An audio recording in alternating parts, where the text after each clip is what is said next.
The $24 million McDonald's Monopoly scam, how Jerome Jacobson rigged the game for 12 years.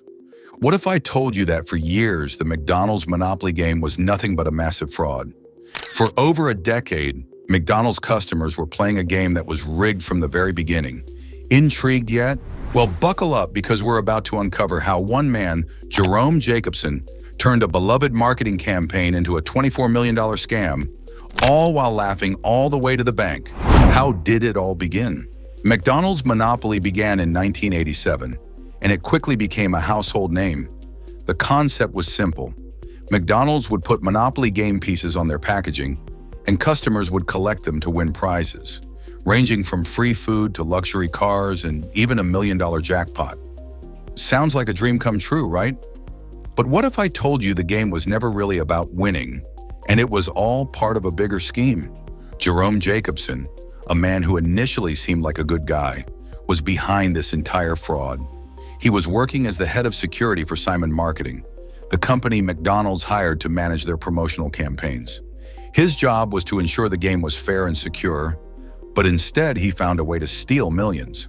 Can you imagine working for years in a job where you're trusted with such an important responsibility, only to betray that trust for personal gain? How could he have let this happen? Who was Uncle Jerry? Jacobson was a man with a troubled past but seemingly a bright future. After a short-lived career in the police force, due to health problems, he found himself working at Simon Marketing in 1989. At the time, Simon Marketing was tasked with overseeing McDonald's Monopoly game, and Jacobson was put in charge of making sure the game pieces were secure. His responsibilities included managing high-value prizes like the $1 million tickets, which were a huge deal for McDonald's. But Jerry, who was obsessed with power and security, quickly realized that he could use his position to his advantage. So how did Jerry manage to get his hands on those winning tickets? He had access to the game pieces, and the system was designed in a way that no one was closely monitoring how the tickets were distributed. The prize pieces, especially the high-value ones, were stored securely, but not securely enough to stop Jerry from taking advantage of them. Was this an easy crime to commit, or did Jacobson have to be extremely careful to avoid getting caught? Let's find out. First step in the heist. Jacobson's first theft was a small one. He stole a $25,000 winning ticket and gave it to his stepbrother Marvin. It seemed like a harmless act at first, but this marked the beginning of Jacobson's descent into criminality.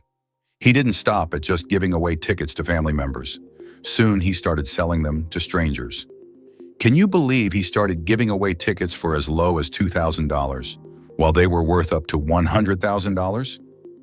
What kind of person does that to a company as huge as McDonald's? At this point, the scam was small and unnoticeable. But Jacobson had a taste of easy money, and he wasn't going to stop. His life began to change as he found more and more people who were willing to buy these stolen tickets. He sold the high-value tickets for a fraction of their actual worth. He was raking in cash while McDonald's and the rest of the public had no idea what was going on behind the scenes. What's going through his mind at this point? Was he starting to feel invincible? The mob gets involved. Jacobson needed more people to help him with his scheme, and that's when he met Gennaro Colombo, a member of the notorious Colombo crime family. Gennaro was just the kind of person Jerry needed, someone with connections and money who wouldn't ask too many questions. How did these two end up becoming partners? It all started when Jacobson gave Gennaro a winning ticket for a Dodge Viper, just to show him how it worked. Gennaro, who had always dreamt of being a star, was excited to win a luxury car. But instead of keeping his win a secret, he made an appearance in a McDonald's commercial, which to Jerry was a huge mistake.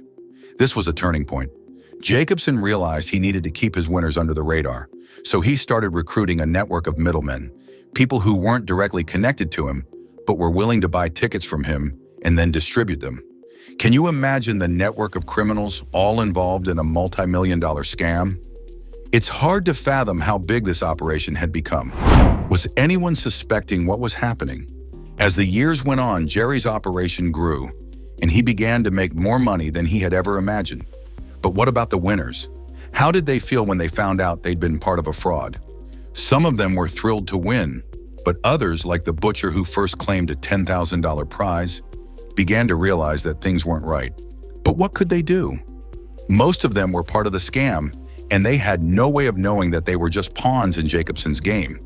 The situation was getting out of control. Jerry's scam was not just affecting a handful of people, it was impacting hundreds of winners, some of whom were involved in organized crime and even drug trafficking. How did he keep everything running smoothly for so long? Was he getting too cocky by now? The FBI gets involved. In 2000, an anonymous informant tipped off the FBI, telling them about the rigged McDonald's Monopoly game. The FBI launched an investigation, which would eventually bring down Jerry's entire network. But how did the FBI manage to track down Jacobson? They followed the trail of stolen tickets, looking into phone records and linking several seemingly unrelated winners to Jerry. The FBI knew they had to catch him red-handed. They decided to run one last McDonald's Monopoly promotion to expose the fraud. The plan was simple: create two big $1 million winners and monitor the claims. But was it really that simple? Would Jerry get caught, or would he outsmart the authorities again? The sting operation. The FBI worked with McDonald's to stage the ultimate sting. They created two huge wins worth $1 million each and waited for someone to claim them.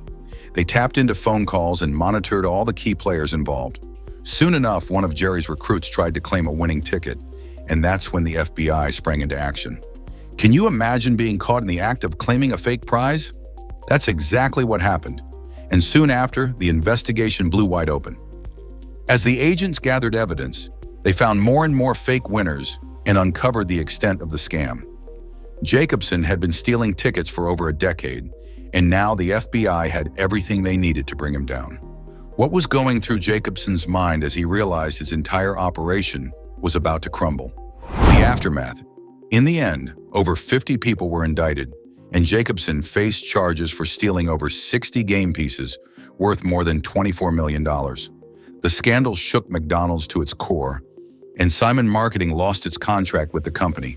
The company's reputation was tarnished, but they worked hard to recover, offering huge giveaways to restore public trust. Meanwhile, Jerry was sentenced to 37 months in prison and ordered to pay back $112 million in restitution. But did he ever truly pay for his actions? What happened to Jerry? Jacobson's story didn't end with his sentence. Even after losing his job and wealth, he managed to maintain a comfortable lifestyle. He still lives in Georgia today with his seventh wife and continues to pay his restitution at a relaxed rate. Did he keep some of the millions hidden away for a rainy day? It's hard to say. One thing's for sure: Jerry's life after the scam was far from over. So, why didn't you win the McDonald's Monopoly game? It wasn't because you didn't try hard enough. It was because the game was rigged from the start. If you were shocked by this story, make sure to like this video, share it with your friends, and subscribe to our channel for more incredible tales from the world of crime and scandal. Thanks for watching.